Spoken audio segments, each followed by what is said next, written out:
What's up guys? Welcome back po sa channel natin, Tupi Manalo here. And today, siguro nag-iisip kayo, bakit ako nakaangkas? Kasi mahal gasolina. So, hindi na muna ako nag-motor. Joke time yun, joke time. Actually, may pupuntahan tayo rito sa Commonwealth. And, mamaya makikita nyo kung ano yun. I'll be picking up a new toy that we are going to use. And pag-uusapan natin mamaya kung bakit at para saan yun. But for now, eto, enjoyin natin ang driving experience or OBR experience ng dito sa Katipunan Avenue.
Sa likod ng puti.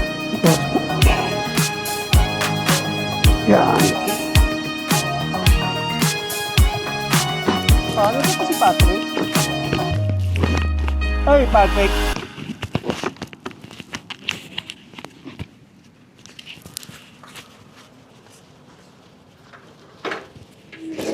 Ay. Salamat.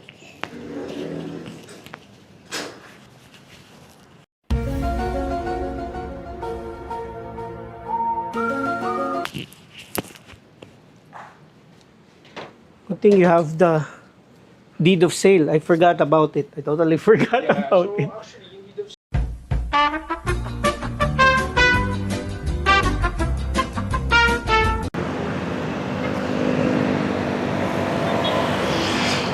Nga naman minamalas ka, no? Bagong-bago, walang gasolina. Ay, buhay, buhay. Buti lang talaga, may malapit sa Uni Oil. Kung hindi, medyo malayo-layo ang tulak natin.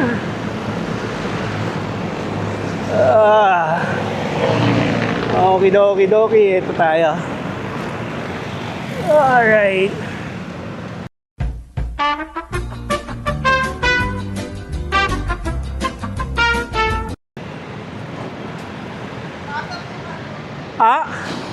Cut off? Ano oras magkakaroon, boss? Alas 6. O, hintayin ko na. Wala na akong gasolina. Pwedeng dito ko nila iwan.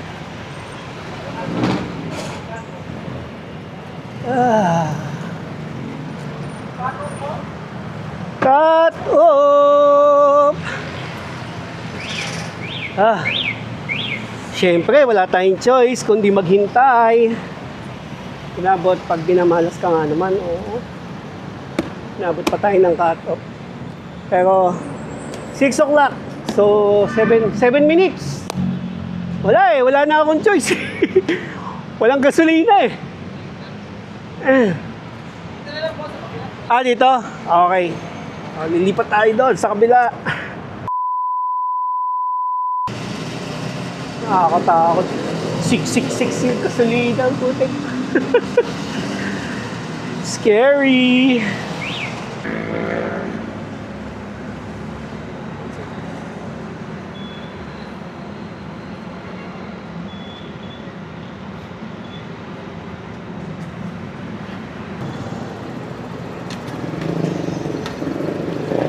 Hi, thank you.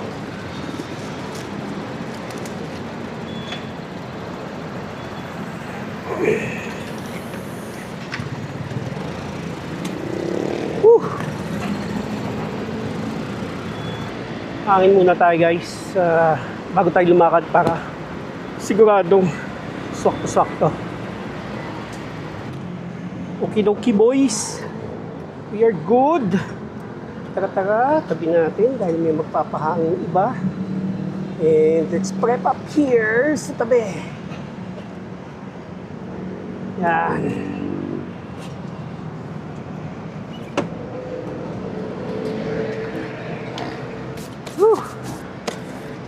Daming pinagdaanan. Busy na ako guys. Tapos roll out na tayo.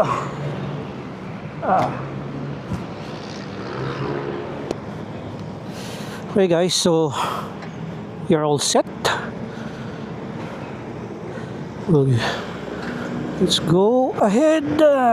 Unang bitaw at unang andar sa ating Samurai 155. Naninibago ako guys dahil ang baba ng kamay. Ganito pala pakiramdam nito. Alright. Siyempre, we are on a break-in period. So, ingatan natin tumakbo ng mabilis. Huwag tayong lalagpas sa 50 para maganda ang takbuhan natin. Alright. Euro Motors Samurai 155 B2. Ayan guys, ito yung ating bagong laruan na kinuha. Naninibag. Para akong namamasyal. Naninibago ako sa kamay. Sanay tayo kasi lang nakataas na gano'n eh. Oh. Pwede ko yung baguhin manibela nito.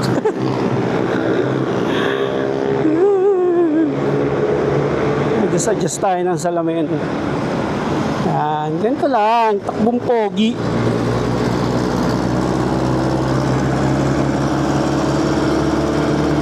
Kado nga natin. Yan. Alam nyo guys, kanina nung nakasakay tayo kay kuya sa sa move it. Ganito, same nang nararamdaman ko ngayon. And ang laking difference sa CLC natin. Alam mo yung, kasi pagka yung CLC ang dala ko, hangin, tapos blurred ang andara natin. So, I don't get to see much of the view and yung paligid. I'm used to overtaking them, pero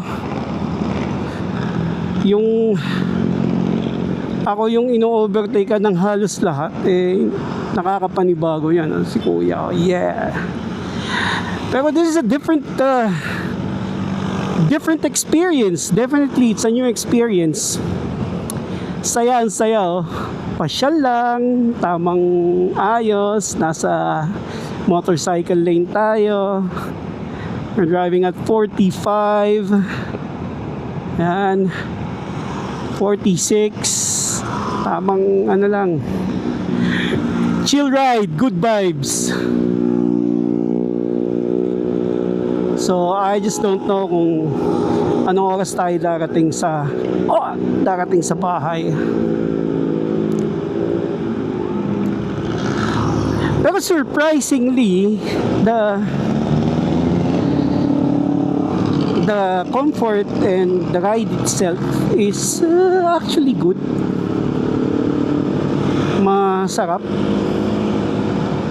Di naman siya matagtag. I don't know, kasi maganda yung daan dito sa Commonwealth eh. Pero siguro eventually mararamdaman ko yan eh. Nasa na ba ako? Okay. So I think I need to go up dahil wala namang U-turn dito sa ilalim natin.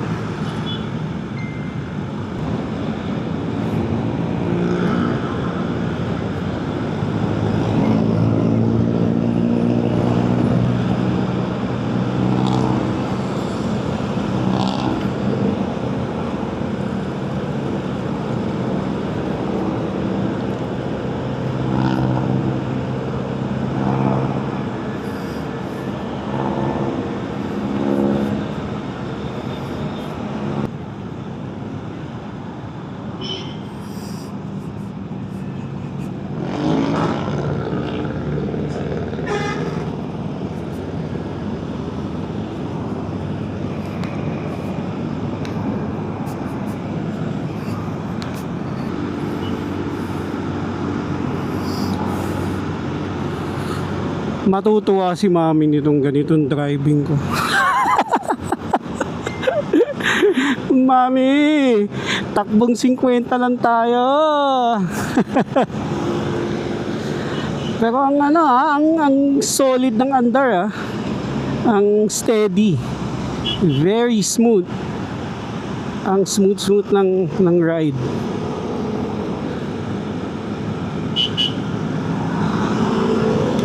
Lapit naman ni Manong bus.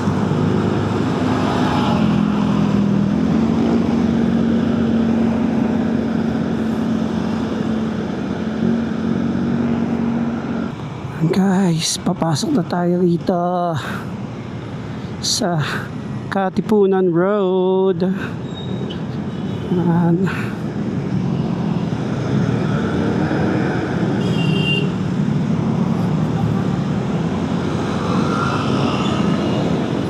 Nahanap ko yung busina ko sa may baba.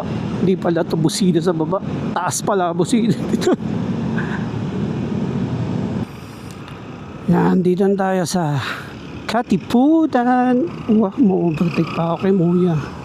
Kuya, pa-overtake. Chill tayo, chill kuya.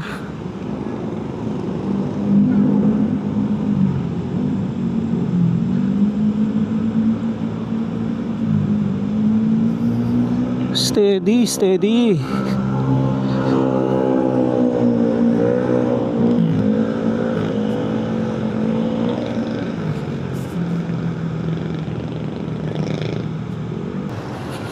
Okidoki guys, nandito tayo sa Katipunan sa may tapat ng Miriam yata to. Not sure kung Miriam or Ateneo, pero somewhere within that vicinity. And traffic. But the good thing about it is that scooter ang dala ko. So magaan siya. Madaling ipasok, di tulad ng CLC natin na syempre mabigat. Medyo malaki, mag-aalangan kang ipasok. Like this one, very nimble, very agile, very easy to maneuver and control. So, kayang-kaya natin. Ewan ko lang, pero parang madulas yung gulong niya. May nadaanan ako kaninang part na sakali na medyo madulas and I felt na parang hindi ganong kumapit yung gulong. I don't know, baka naninibago lang ako or something, pero it felt that way. So comment out nyo naman dyan guys, yung mga naka-samurai or naka-experience ng mag-drive ng samurai. Ganun ba talaga ang stock na gulong nito? Medyo parang madulas. Hindi siya masyadong kumakapit. Pero ang ganda ng kapit ng preno. The advantage of having 2 disc brakes. Liit. Kasya ko.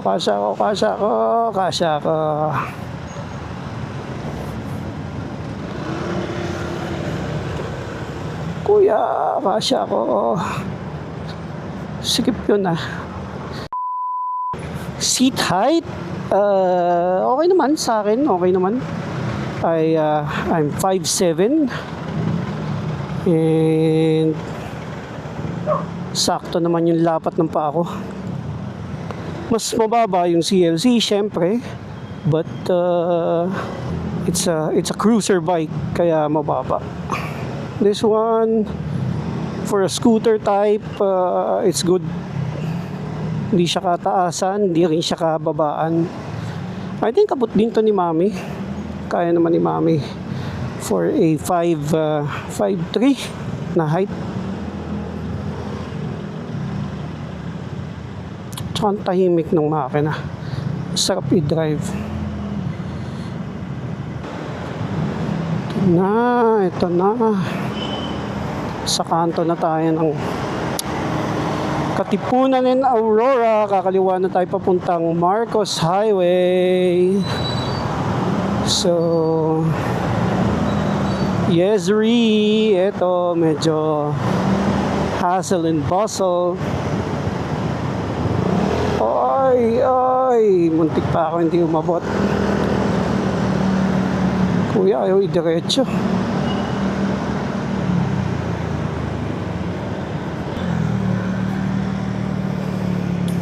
Parang mahina lang ilaw, or maybe it's just me.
Okidoki guys, yan, nandito tayo sa may Kogyo gate, gate 3, and Lapit na tayo sa bahay.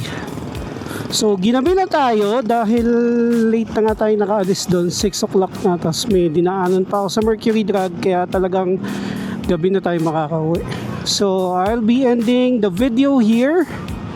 And medyo wala naman ako masyadong naibigay na details other than itong pag-pick up natin itong ating bagong Euro Samurai 155 V2.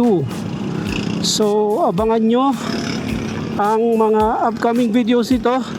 I'll do a quick walk around nito most probably by tomorrow kasi madilim na ngayon eh.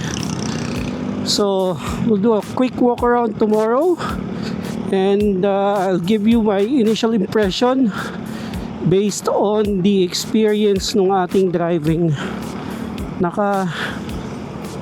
More or less naka 21 kilometers din ako dun. It's an exciting ride, guys. Yun lang masasabi ko. So, abangan nyo yung video na yon. And sana nagustuhan nyo itong video natin. Pahit na lang ng like button.